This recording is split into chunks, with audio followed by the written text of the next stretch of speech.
Good afternoon. Today we're going to be changing my oil on this 2005 Harley Davidson Sportster 883. Get started. Just the basics. You can look at all this stuff in the manual too. Alright.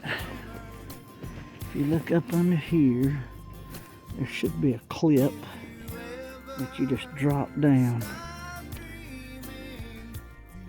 And there you have it. You're gonna get your, I think it's a 5/16 right here that you're gonna take off, and it's, you pull this bracket here. All this does is hold it to the frame. Once you pull that out, all the oil from the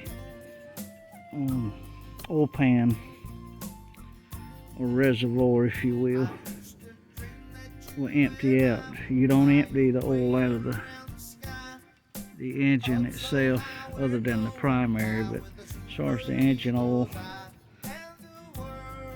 all you're doing is emptying the reservoir, which is on the right side. So in all reality, you have a little bit of dirty oil left in the crankcase. Now there are some kind of kits, I can't remember, that you can get that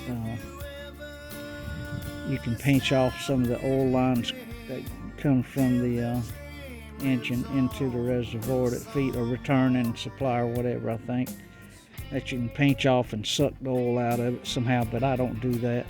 This thing has over 72,000 miles on it. When I bought it, it had 6,800 miles on it. So I put over 60-some thousand. I can't add good, but anyway, that's what you're gonna do to change the oil.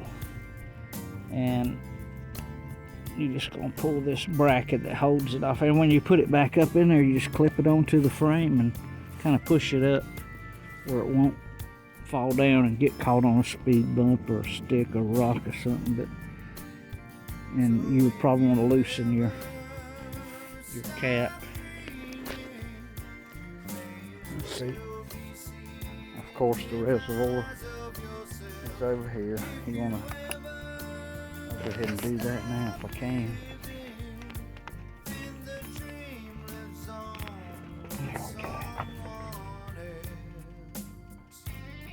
I don't know if it has any oil in it.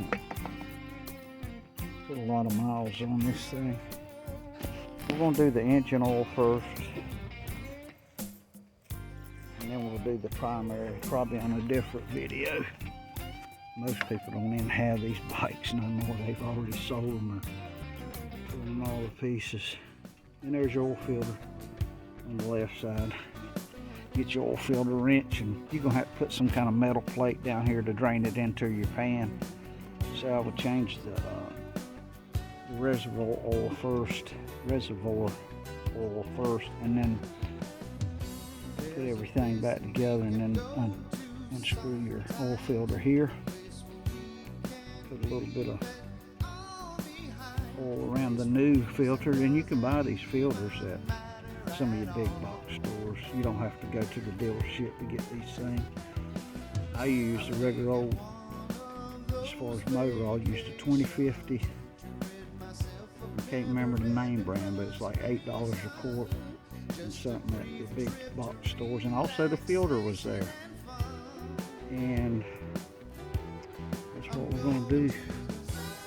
And even in the primary, which is right here, we're going to do this in a different video. I use the same motor oil. People say you can't do it. Well, it plainly says on the back of the oil can that it's for wet clutches. Well, that's where your clutch is. So, have a good one. Thanks for watching. When you take this oil filter off, just back it out after you get it loosened with the wrench. Back it out, and as you can see, I got oil pan just up under the middle of the frame because I haven't found a way. I've tried sheet metal to catch the oil and make it run out this way. I had a thing that piece of sheet metal, and it just didn't do anything. So I'll just back it out and let it run down into the pan there and let it catch, and then just grab your rag and we'll wipe up the crap. And you get through. Thanks for watching this video. Safe riding. Peace out. Okay, there's the oil tube down in there draining all the oil out. And you should warm this thing up. I rode this for about 15 minutes. And even the oil wasn't warmed up. This is like in April, so man, you can warm these things like a scalded dog and they won't overheat. You got to really get down on the oil. I can put my hand in the oil there with my finger and not even burn me. But the oil, I don't want to name the name brand, but I got it at one of the box stores here and got the filter there too. And it's a 2050 full, V-twin motor oil, because that's what this is, and it is full synthetic. But let's change this oil and get that done, and then we'll, on the next video, we'll do the primary, if not on this one.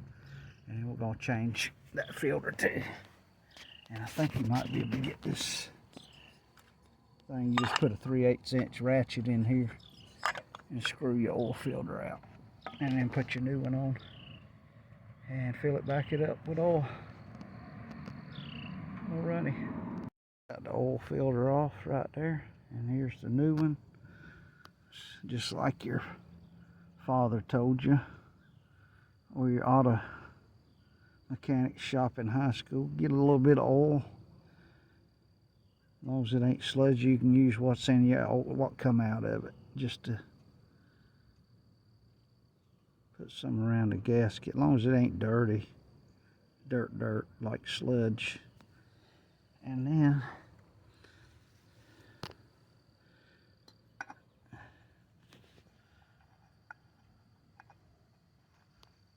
take and screw it on. Sorry for the shaky camera.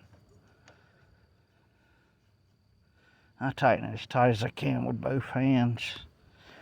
And I know people say don't do it, but I put this thing back on here with the wrench. And I know some of you say no, but I give it just a tiny bit with the wrench. Hold my hand up real close to it like that, just a little bit, because these things vibrate, and this is a rubber mounted engine, so this engine is always moving on this thing, vibrating, jumping up and down and everything. So all right, we'll do the primary next. Okay, after I got everything back on the filter, oil filter, and the drain plug back in up underneath, I ended up putting 3 quarts of 2050 full synthetic of my choice back in the tank here. And that's what we're gonna do. And I guess we're through with this video. On the next one, we'll do the primary, which is on this side. Yeah, I use the same oil. Let's give it a crank.